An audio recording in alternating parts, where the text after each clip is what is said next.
வாழ்க வளமுடன். ஓம் நமச்சிவாய. அனைத்து தமிழ் உள்ளங்களுக்கும் வணக்கம். 12 மாதங்களை கொண்ட தமிழ் ஆண்டின் 2ஆம் மாதம்தான் வைகாசி மாதம். வைகாசி மாதத்தில் சூரியன் ரிஷபராசியில் பயணம் செய்வதால் ரிஷப மாதம் என்று அழைக்கப்படுகிறது.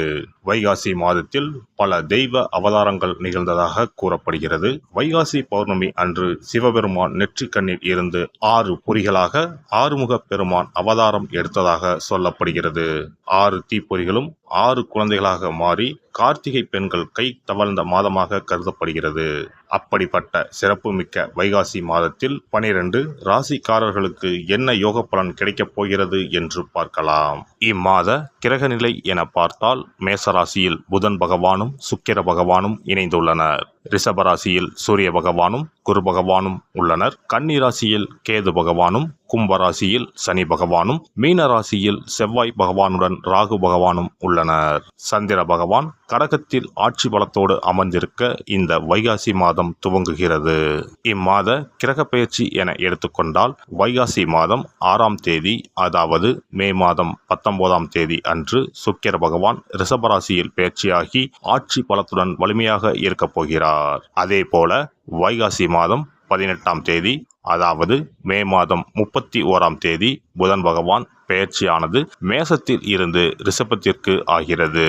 செவ்வாய் பகவான் வைகாசி மாதம் 19ஆம் தேதி, அதாவது ஜூன் மாதம் 1ஆம் தேதி மேச ராசியில் இடப்பெயர்ச்சி அடைந்து ஆட்சி பலத்துடன் வலிமையாக அமர்ந்து நற்பலன்களை அளிக்க உள்ளார். இந்த கிரக அமைப்பினால் உங்கள் வாழ்வில் ஏற்படக்கூடிய சுப மற்றும் அசுப பலன்கள் என்ன என்பதனையும், அசுப பலன் ஏற்படுமாயின் ராசிக்காரர்கள் செய்ய வேண்டிய பரிகாரம் என்ன, வழிபட வேண்டிய தெய்வம், வழிபடும் முறை என்ன என்பதனை பற்றி விரிவாக காண்போம். பிறக்கப் போகும் இம்மாதம் உங்கள் வாழ்வில் வளமும் நலமும் செல்வ செழிப்பும் பெற்று வாழ்வின் உயரிய நிலையை அடைய எல்லாம் வல்ல எம்பெருமானை வேண்டி விரும்பி கேட்டுக்கொள்கிறேன். எடுத்த காரியத்தை செய்து முடிக்கும் வரை உறக்கமின்றி கடுமையாக உழைக்கும் கன்னிராசி அன்பர்களே, இந்த மாதம் எடுத்த காரியம் கைகூடும். விரோதிகளும் நண்பர்களாக மாறுவார்கள். மறைமுக எதிர்ப்புகள் விலகும். பணவரத்து திருப்தி தரும். கடன் விவகாரங்களில் எச்சரிக்கை தேவை. உத்தியோகத்தில் இருப்பவர்கள் செய்தொழிலில் முன்னேற்றம் காண்பார்கள். தொழில் வியாபாரத்தில் இருந்த போட்டி குறையும். விரிவாக்கம் செய்வது தொடர்பான ஆலோசனைகளில் ஈடுபடுவீர்கள். பயணங்கள் மூலம் லாபம் கிடைக்க பெறலாம். மேல் அதிகாரிகளால் உத்தியோகஸ்தர்களுக்கு நன்மை உண்டாகும். வெளியூர் பயணம் ஏற்படும். குடும்பத்தில் வாழ்க்கை துணை மூலம் ஆதாயம் கிடைக்க பெறுவீர்கள். உறவினர்கள் நண்பர்கள் மூலம் தக்க தருணத்தில் உதவிகள் கிடைக்கும். பிள்ளைகள் வழியில் எதிர்பார்த்த நன்மைகள் உண்டாகும். அவர்களின் ஆதரவும் கிடைக்கும். பெண்களை பொறுத்தவரை மறைமுக எதிர்ப்புகள் விலகும். எதிரிகளும் நண்பர்களாக மாறுவார்கள். கொடுக்கல் வாங்கலில் கவனம் தேவை. கலைத்துறையினருக்கு சீரான நிலை இருக்கும். அதிக சிரத்தை எடுத்தால்தான் புதிய ஒப்பந்தங்கள் கிடைக்கும். ஆனால் பணப்புழக்கம் கடந்த காலத்தை விட அதிகம் இருக்கும். எதிர்பார்த்த புகழ் பாராட்டு கிடைக்காமல் போகலாம். அரசியல்வாதிகளுக்கு பாடுபட வேண்டி இருந்தாலும் மிகவும் நன்றாகவே இருக்கும். மாணவர்களுக்கு கல்வியில் முன்னேற்றம் உண்டாகும். உங்களுக்கு பின்னால் உங்களை பற்றி புறம் பேசியவர்கள் உங்களிடம் சரணடைவார்கள். எதிலும் எச்சரிக்கை தேவை. நட்சத்திர பலன்கள். உத்திரம் 2, 3, 4ஆம் பாதங்கள். இந்த மாதம் சக ஊழியர்களுடன் ஒத்துப்போவீர்கள். பெரிய கடன்களில் இருந்து விடுபட உதவும் மாதம் இது. உற்பத்தி சார்ந்த தொழில் துறையாளர்களுக்கு தொய்வின்றி தொழில் நடைபெறும். பதவி உயர்வுக்குரிய அறிவிப்பு வந்து சேரும். சிலருக்கு வெளியூருக்கு மாற்றலும் வரும். உடனே கைகூடாவிட்டாலும் அதற்கான விதையை இப்போதே ஊன்ற வேண்டிய காலகட்டம் இது. அஸ்தம் நட்சத்திரம். இந்த மாதம் பெற்றோர் நலம் கவனிக்கப்பட வேண்டும். குழந்தைகள் நலனுக்கு எந்த குறைபாடும் இருக்காது. கலைத்துறையினருக்கு ஓரளவு நன்மைகள் வந்து சேரும். ஓரளவு சோதனைகளும் இருக்கும். முன்னோர்கள் வழிபாடு மிகவும் முக்கியம். நம்பிக்கையுடன் செய்யும் இந்த வழிபாட்டால் நேர்மறையான செயல்கள் அனைத்திலும் வெற்றிகள் கிட்டும். நிலம், வீடு, வாகனங்கள் சம்பந்தப்பட்ட பிரச்சனைகளிலிருந்து உங்களை விடுவிப்பதற்கு வழிகள் வந்து சேரும். சித்திரை 1, 2ஆம் பாதங்கள். இந்த மாதம் ஓரிரு அதிர்ஷ்ட வாய்ப்புகள் வந்து சேரும். மாணவர்களுக்கு பொன்னான காலகட்டம் இது. எதிர்கால படிப்புகளுக்கான பணிகளை இப்போதே ஆரம்பிக்கலாம். குடும்பத்தில் நடைபெற இருந்த நற்காரியங்கள் ஒவ்வொன்றாக நடைபெறும். நண்பர்கள் அனுகூலமாக இருப்பார்கள். கூடிய மட்டிலும் அடுத்தவர் விஷயங்களில் தலையிடுவதை தவிருங்கள். பெரியவர்களின் ஆலோசனைகளை கேட்டே எதையும் செய்வது நல்லது.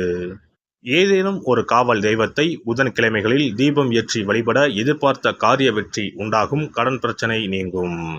சிறப்பு தொகுப்பு. இனி வரவே வராது என நினைத்த பணம் திரும்பி வருவதற்கு இதை மட்டும் செய்தால் போதும்.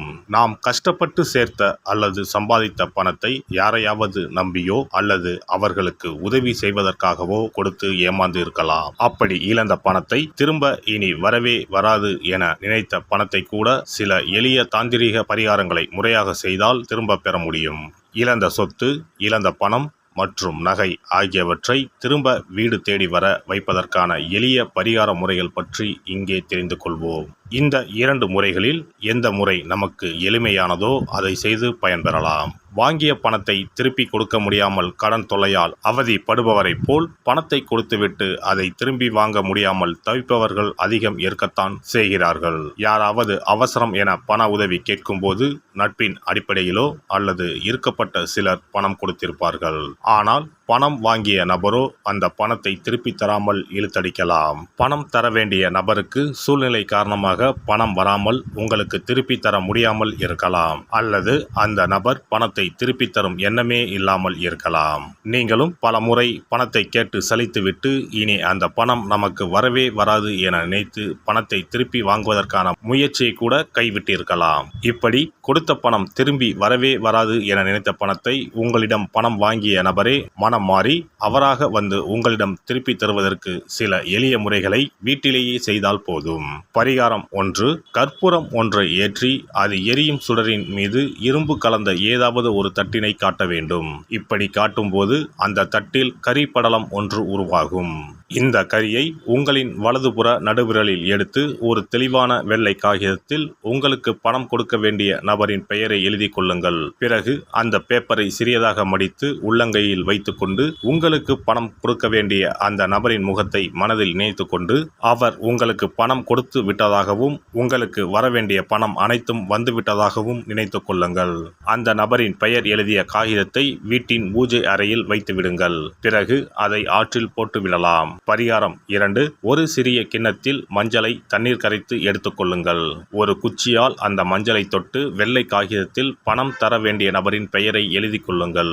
ஓம் ஸ்ரீ கார்த்த வீர்யாஜுனாய நமக என்ற மந்திரத்தை 27 முறை சொல்லி பணம் கொடுக்க வேண்டிய நபர் உங்களுக்கு தர வேண்டிய பணம் அனைத்தையும் கொடுத்து விட்டதாக நினைத்து வேண்டிக் கொண்டு அந்த காகிதத்தை சுற்றி வெள்ளை நூலால் கட்டிவிட வேண்டும். பிறகு அந்த காகிதத்தை ஆற்றிலோ கடலிலோ போட்டுவிட வேண்டும்.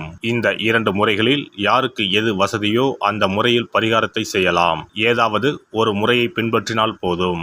2 முறைகளிலும் செய்ய வேண்டியது கிடையாது. இந்த பரிகாரத்தை தெற்கு நோக்கி அமர்ந்து செய்ய வேண்டும்.